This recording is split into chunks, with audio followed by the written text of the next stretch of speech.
I said, why am I scrubbing tar and bugs off cars if I could speak and make $500? When I was 15 years old, I started a car detailing business. Okay.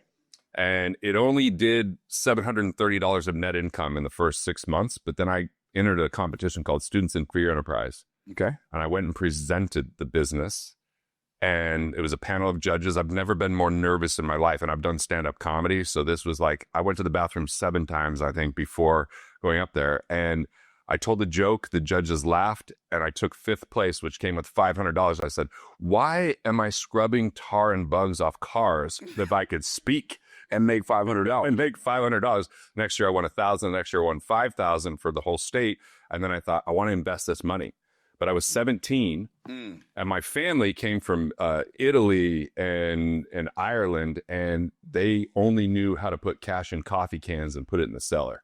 Wow. They thought money was something to hold on to, because if you didn't, you could be separated from your family. Because my great-grandfather, when my great-grandmother got pregnant, he's like, I don't know if I can provide, and I'm going to have to leave and go to America where there's opportunity. And he was going to become a coal miner.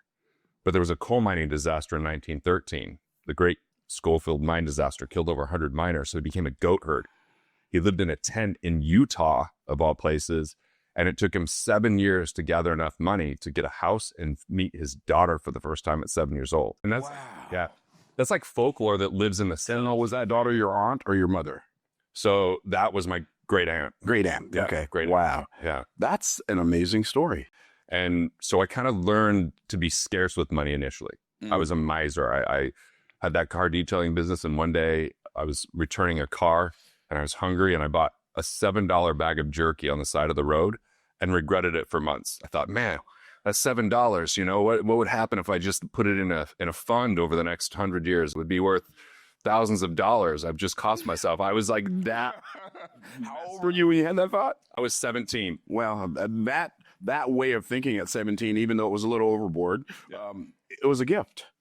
And really, I think that the gift for my family is to heal from scarcity and to embrace abundance, and to show them, like, my grandfather was a hero of mine.